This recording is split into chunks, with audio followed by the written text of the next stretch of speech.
the Fed came in and bought Treasury. I'm not worried about interest rates going out of control. I'm more inflation. So you are worried about deflation as opposed to inflation? I'm more worried about deflation, not massive deflation. I don't think we're going into a real double dip, but there are a lot of people out there that do. What do you think of this suggestion that's come from a voting member of the Federal Open Market Committee that we're on the verge of, what does he say, that the US is closer to a Japanese-style outcome today than time in recent history? If he's correct. I'm glad that he's worried about that. I'm also glad that Bernanke studied the Great Depression, studied Japan, because I think that's the last thing that's going to happen, because they are so focused on that.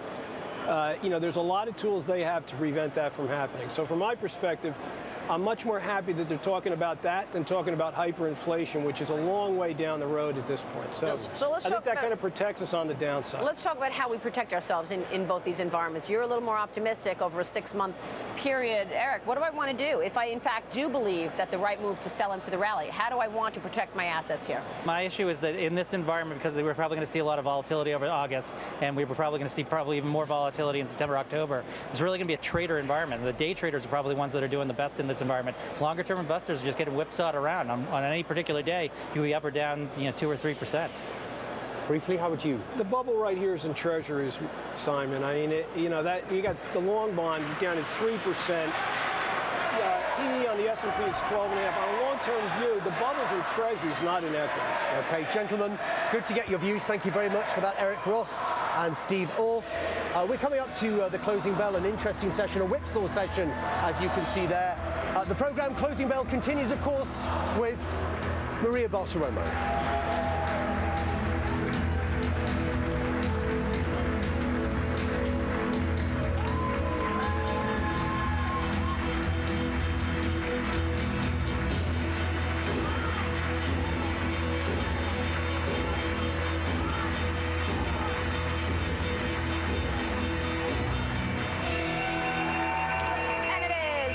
On Wall Street, do you know where your money is? Hi, everybody. Welcome back to the Closing Bell. I'm Maria Bartiromo here at the New York Stock Exchange as we're following at the Closing Bell tonight. Stocks pairing the losses on Wall Street, but still negative, keeping the Dow and the S&P 500 on pace for still the best month in more than a year, despite a 31-point decline today.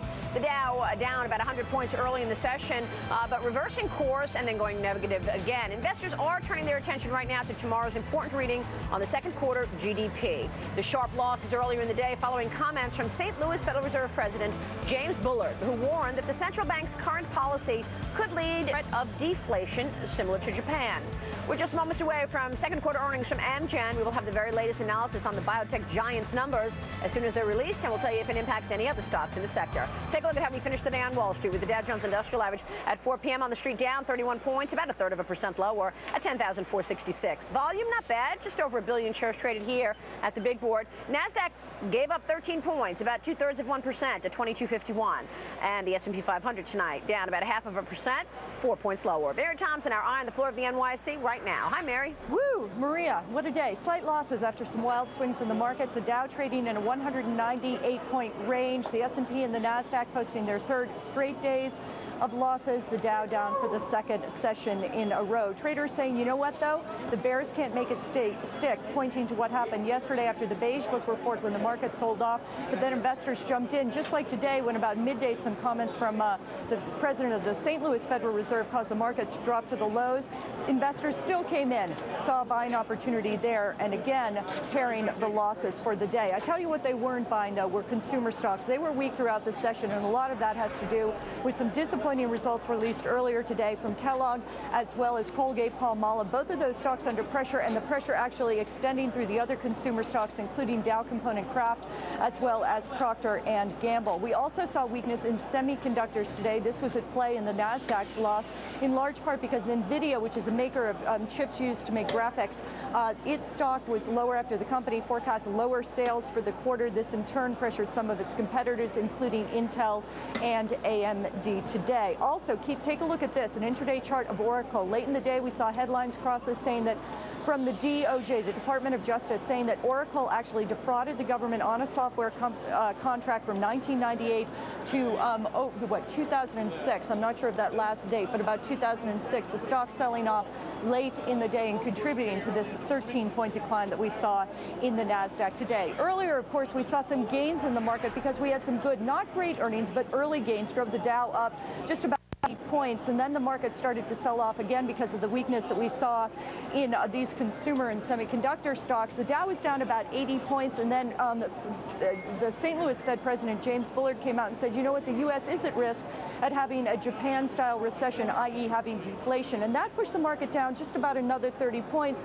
Then we saw a turnaround, a recovery there, as you can see, or I guess we had an intraday chart of the S&P 500, a turnaround in the S&P and the rest of the markets. Now, helping to drive the recovery today were financials. They were lower earlier, but then they bounced back as well. Some of the life insurers came under pressure at about 11 o'clock or so. This on the news that the New York Attorney General Andrew Cuomo says he's going to be opening an investigation into death benefits, the handling of death benefits by some life insurance companies.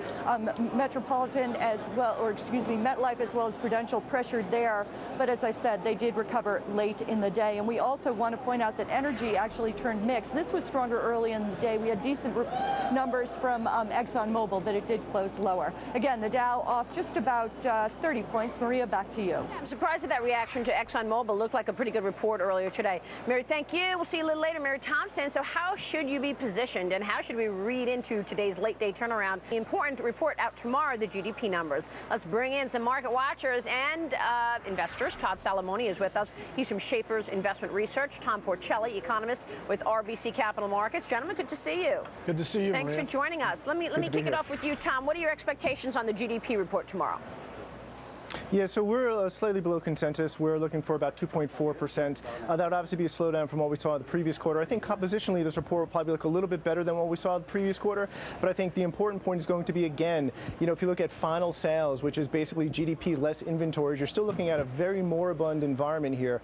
3 quarters into recovery, you're averaging about 2%. After severe downturns, you're usually averaging 4 to 5%. So, we expect that sort of slow growth environment will continue, despite, again, recognizing that tomorrow compositioning will look better. We still expect going forward, you're looking at slow growth. All right, so we're talking about an anemic situation regardless. And I guess my question for you, Todd, is that already priced into the market? If we were to see a 2.4% GDP number tomorrow, does the market sell off on that? I don't think it does, Maria. I mean, if you look at the backdrop in the market, I would suggest that there is a lot of firepower. Sentiment polls suggest there's a lot of negativity. We've had 3 years of outflows from equity funds, so the retail investor hasn't been in this market for a while. Even the hedge funds are at their lowest allocation to stocks since March 2009. So I think a lot of people are bracing for this slowing growth. So I don't think it'd be a major surprise. So what do you want to do then in this environment? How do you want to invest, Todd?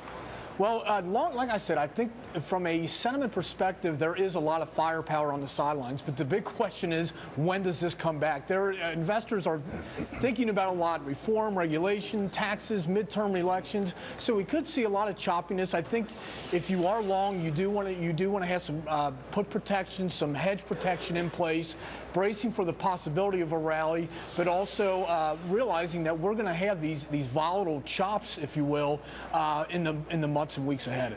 Do you agree with that, Tom? Yeah, I completely agree with that. How do you want to invest? I've obviously, I'm not a pure strategist, I'm an economist, but what I would say from an economist perspective is it seems like a pretty good environment for continued Treasury purchases. I mean, just consider where we are. We're in this amazingly low growth environment combined with just amazingly low inflation. To me, that's a recipe for additional Treasury purchases. Let me give you some breaking news here, gentlemen. Amgen is out. $1.38 a share is what the company reported for the second quarter. The estimates called for a profit of $1.30, so we're just getting Amgen numbers out right now. $1.38 a share versus an estimate of $1.30.